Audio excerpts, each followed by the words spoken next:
السلام عليكم. شيء جديد حصل في ماتش المصري ونادي الزمالك ما حصلش من 2019. مش فاهم حصل دلوقتي وفي سنة 23. تعالوا نعرف كل التفاصيل ونعرف كل حاجة ويلا بينا على الفيديو.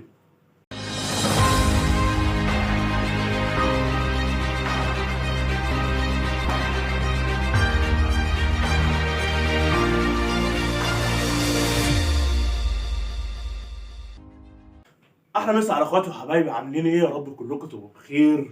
زي ما اعتدنا كده قبل بدايه اي حاجه صلي على سيدنا محمد، وبعد الصلاه على سيدنا محمد لو بتتفرج على الفيديو ده في وقت من وقت الصلاه اقفل الفيديو وروح صلي وبعد كده تعالى اتفرج على الفيديو.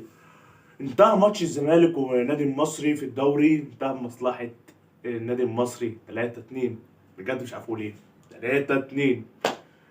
نادي الزمالك كان كسبان 2-0، راح المصري جاب جون ده في الشوط الاولاني، راح جاب الجون الثاني في الشوط الثاني، راح لسع الجون الثالث في الدقيقه 87 تقريبا وكسب الزمالك. وسيناريو غريب لم يحدث غير في 2019، مش النتيجه، لم يحدث غير ان النادي المصري اخر مكسب ليه على الزمالك كان في 2019. جه دلوقتي النادي المصري يكسب الزمالك في 2023 في الدوري، يكسبوا بنتيجه 3-2. ايه اللي حصل في ارض الماتش وايه التكتيك وايه النظام؟ بدا عبد المقصود الفاشل فاشل. بدا بتشكيله تشكيله الزمالك: محمد صبحي خط الدفاع، عبد الله جمعه، شبانه، الونش، عمر جابر. خط الوسط سيف فاروق جعفر، رؤى بن حاج. خط الهجوم: زيزو، شلبي، منسى. هتقول لي طب تشكيله كويسه، ايه الغلط فيها؟ الغلط في التشكيله هو بداتك بعمر جابر. بس انت بدات بتشكيله كامله صحيحه، بداتك بعمر جابر. انت كنت المفروض اصولها ما تلعبش بعمر جابر، تلعب بسيف، تلعب بنمار يعني، او تلعب بمحمد طارق، واحد من الاثنين. انت لو عايز تدافع زي ما شفنا وانت بادئ بعمر جابر عشان خاطر تامن الدفاع، انت ما امنتش الدفاع، انت خربت الدفاع، وهقول لك ليه خربت الدفاع. فانت كنت على الاقل تلعب بمحمد طارق او سيف، قصدي عبد الله سيد نمار. مش دفاعي قوي، هو هجومي مش دفاعي. فكنت ممكن تلعب محمد طارق، كان هيفيدك دفاعيا اكتر من عمر جابر بمراحل. دي اول غلطه في بدايتك. تعال اقول لك احداث الماتش، ايه اللي حصل سريع، بعد كده نحلل الماتش حصل ازاي.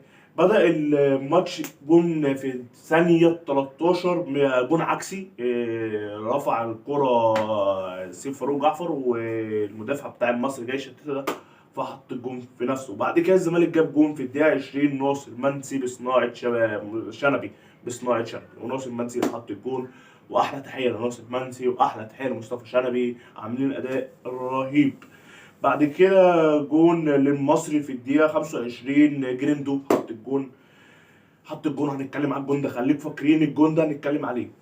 بعد كده شفنا تبديلات الشوط الثاني على طول. بدأ بقى الشوط الثاني، انتهى الشوط الاولاني بالشكل اللي قلت لكم ده، بجونين بتاع الزمالك وجون جريندو اللي كان في الدقيقه 25، وجون الزمالك العكس كان في الثانيه 13، وجون ناصر ماتس كان في الدقيقه 20. بعد كده شفنا الشوط الثاني تبديلات الزمالك، كان خروج عبد الله جمعه ونزول حاتم سكر. خروج عبد الله جمعه للاصابه ونزول حاتم سكر في الدقيقه 49. بعد كده شفنا جون المصري في الدقيقه 60 لاسلام ابو سليمه من ركنيه واترفعت وحطها جون. هقول لك الجون ده جه ازاي برضو. بعد كده جون ضايع غريب من ناصر منسي في الدقيقه 65، استغربت ان الكره دي تضيع من ناصر منسي بس على العادي. بعد كده تبديل للزمالك شيكابالا بدل من جعفر، سيف فاروق جعفر في الدقيقه 70. بعد كده جول للمصري في الدقيقه 87 عبده يحيى. بعد كده تبديل خروج احمد بن حاج ونزول يوسف اسامه نبيه، وخروج عمر جابر ونزول نيمار. بص بقى، بص التبديل ده حصل في الدقيقه كام؟ التبديل اللي كان في هو ده: خروج احمد بن حاج ونزول يوسف اسامه نبيه، وخروج عمر جابر ونزول نيمار في الدقيقه 88. انت لو منزل ميسي في الدقيقه 88 مش هيعمل لك حاجه يا عم الحاج. ايه يا عبد مقصود؟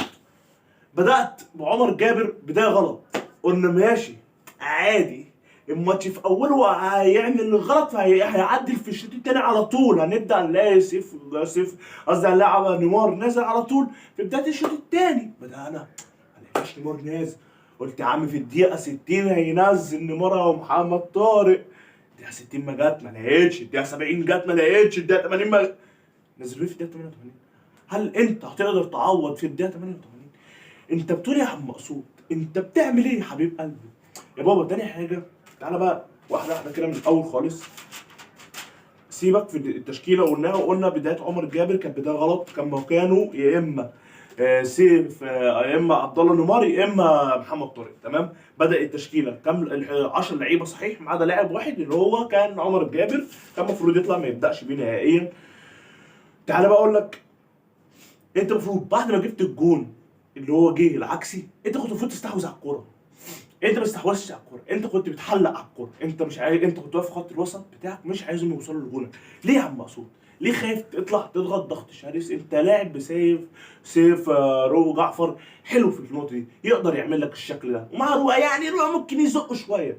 باحمد بالحاج عامل اداء رهيب، احمد بالحاج تقريبا كان بيضغط بشكل جامد جدا وحلو جدا. اضغط، انت سايب الكوره وبتحلق. ليه طب يا بابا؟ ليه انت جايب جون ف... انت بادئ الماتش وانت جايب جون يا صاحبي، مش هقول لك انت جايب جون في السنه 13، لا انت بادئ الماتش وانت جايب. ليه بقى بترجع؟ ليه بتديهم هم مساحه للثقه اللي هم ياخدوا جرأه ويروحوا على مرماك وتشوف الكلام ده؟ دي اول غلط، ان انت بدات ما استحوذتش على الكوره بشكل جامد. بعد كده شفنا جون جون ناصر منسي جه بشكل كويس جدا. بقى سيبك من الجون ده، ومش هتكلم عن ناصر منسي، انا هتكلم على شبانه، قصدي شنبي وعبد الله جمعه. لأول مرة أشوف بساعة ما أشرف بن شرقي مشي أشوف جبهة قوية كده في الزمالك. في الجبهة بتاعت ناحية أشرف بن شرقي، مش بتكلم على زيزو، بتكلم على جبهة أشرف بن شرقي. وحشتني الثنائيات الجامدة دي، وحشتني الثنائيات. بعد ما عبد الله جمعة خرج ما شفناش حاجة. ليه بقى؟ إن هما الاتنين كانوا عاملين دماغ مع بعض كده رهيبة، رهيبة بقى. شفنا مستوى كان جامد سكة دغري، شفت مستوى كنت قاعد متمتع، قاعد متمتع بينهم هما الاثنين. صفقة عبد الله جمعة دي ياه عكت الدنيا، عكت الدنيا فشخ، يعني بوظت الدنيا. تبديلته كانت هو اصابه يعني، غصب عن عم مسعود لسه كان يطلعه، ومفيش مكانه غير حاتم سكر، وحاتم سكر لاعب شاب مش هقدر احكم عليه. يعني الجون الثاني لمصر اللي كان جون التعادل كان غلط بتاع حاتم سكر. بس يا جدعان ولا هتكلم على الجون ده ولا اقول حاجه على حاتم سكر، ان ده لاعب شاب وما لعبش، ما بيلعبش في الزمالك اساسا، تقريبا لعب 13 ماتشين وكان في كاس الرابطه بس. فمش هينفع احكم عليه. الجون الثاني اللي من مصر كان غلطه حاتم سكر. تمام. كريم يا رب. شفنا الجون بتاع الزمالك الثاني كان لسه المصري ما اتعادلش، كنا 2-1. لا كنا 2-0. كنا 2-0. الجون بتاعهم هو اللي جه بعد جون الزمالك. انت خلاص جبت الجون الثاني، راح دخل فيه الجون، انت جبت الجون الثاني في الدقيقه 20، راح دخل فيه الجون في الدقيقه 25. معناه انهم كانوا ماسكين الكوره وهيضغطوا عليك. طب ليه انت تسيب لهم مساحه الضغط؟ طب ما تبدلهم الضغط، اضغط ضغط ضغط ضغط، هجمه راح هجمه جاي، هجمه راح هجمه. انت بتستحوذ برضه، عايز تستحوذ على الكوره، عايز تمنعهم ان هم يوصلوا وسط الملعب بتاعك. بس انت اللي هو بقول لك ايه، من بعيد بعيد كده، ما تجيش جنبي، ما تجيش ملعبي. ايه ده يا عبد المقصود؟ ايه التفكير الزباله ده؟ في ايه يا ابني؟ في ايه يا بابا؟ فانت كنت المفروض تضغط، انت ما ضغطتش. انت كنت المفروض الجون الثاني ما تسيبش المساحه، ما تسيبش ان هم يجيبوا الجون فيك. الجون الثاني اضغط. مش بقول لك اضغط طول الماتش، مش هتقدر تعمل كده، بدني هيقع جدا. بس انت طول الماتش لسه ما ضغطتش غير في دقيقتين 3 دقايق وترجع تدافع. ايه ده؟ ايه العك ده يا باشا؟ تمام. بعد كده شفنا روجة عبد الله جمعه زي ما قلنا، بوظت الدنيا. بس اصابه وان شاء الله يرجع من الاصابه بسرعه. بجد شفنا تويتو كان جامد. اللي عايز اتكلم عليهم واشيد بادائهم في الماتش ده هو شبانه، وناصر منسي وشنبي واحمد بالحاج، واكيد زيزو يعني، بس انا بتكلم عن الناس اللي كان عليها انتقادات عاليه.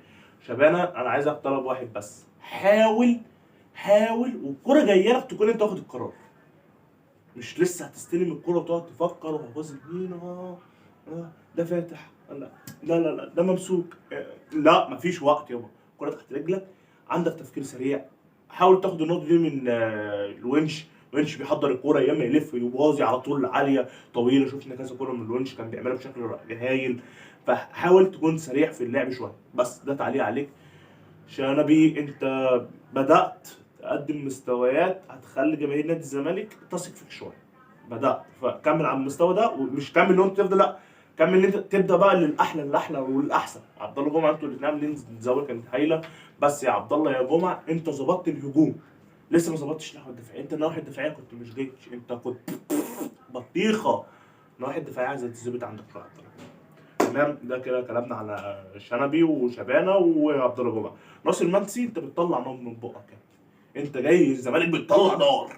انت لو كنت جيت في فتره اللعيبه اللي كانت بجد بتلعب بروح في الزمالك زي طارق حامد وزي اشرف بن شرقي وفرجاني ساسي، وكنت موجود في فتره انت كنت عملت اداء ارهب من كده، عشان انت بجد بتلعب بروح غريبه، بروح مرعبه عندك، بتطلع نار من بقك. كمل، مش هقول لك لا اعمل مصطلح، لا خليك على مستواك. وبس شفنا التبديله اللي كان المفروض تحصل، وكانت المفروض تحصل، هي بتاعت تبديله عمر جابر اللي كانت المفروض تحصل من اول الشوط وما حصلتش. فانا شايف عشان ننهي كلامنا، انا شايف الغلط اللي حصل وليه الماتش خلص بالخساره بالشكل ده هي تبديله عمر جابر اللي اتاخرت، اللي كانت اساسا ما ينفعش تبدا بيه اساسا الماتش. بس انت بدات بيه، قلنا خلاص بدات بيه يا عم، الشوط الاول هيعك هينزل يعدل الشوط الثاني، ما عدلتش. فانت يا عم مسعود اللي هشيله مسؤوليه الخساره ديت هو انت، مش هشيل اي حد من اللعيبه، اللعيبه كانت بتلعب حلو. بس معلش خط الدفاع كان ضايع ليه؟ ان عبد الله جمعه ما كانش لسه ظابط النواحي الدفاعيه فاهمني، بس كان ظابط نواحي هجوميه، فكان مخليني ساكت، مش عارف اتكلم عليه قوي، مش عارف. بس عمر جابر ولا نواحي دفاعيه ولا نواحي هجوميه، فكان خارب الدفاع، كان كل معظم الكور من عنده. الجول اللي جابوه الاولاني المصري كان شبه غلطه شبانه وغلطه عمر جابر. فانت ضايع يا عمر جابر، فالمسؤوليه هتتحول على عبد المقصود، مسؤوليه خساره الماتش ده هتروح على عبد المقصود. وللعلم بعد نهايه الفيديو ده ان شاء الله في فيديو كمان هينزل بقى بتاع المدير الفني الجديد لنادي الزمالك هنتكلم عليه. بس تعال نقيم اللعيبه. محمد صبحي هنديله 7 من 10. الكوره اللي جت فيه والله ما غلطته، غلطه دفاع، ف7 من 10. عبد الله جمعه 5 من 10 عشان كان ظابط هجوم بس كان فاشل دفاعيا. شبانه 5 من 10 عشان لسه برضو ما ظبطتش ناحيه الباص. الونش 10 من 10 اكيد. عمر جابر 0 منور يا عمر، امشي يا ابني ارحل احنا نمشي. خط الوسط خط الوسط انا فكرت، انت يا عم مقصود بتسحب في سيف فاروق جعفر احسن واحد موجود في خط الوسط بتاعك، بتسحبه ازاي يا ابني؟ مش هتكلم، انت كنت ضايع يا عم مقصود، انت ضايع، انت بطيخه يا عم مقصود، ما ينفعش تضرب يا عم مقصود، امشي. سيف فاروق جعفر 8 من 10. رؤى 4 من 10. بالحاج 10 من 10. زيزو 10 من 10. شبانه 9 من 10. ناصر منسي 10 من 10 وبس. مش هقيم حد من البدلاء عشان خاطر كلهم كانوا نازلين في وقت غلط اساسا. في نهايه الفيديو يا رب الفيديو يعجبك، ولو الفيديو عجبك ما تنساش الشير واللايك والسبسكرايب، ويلا سلام.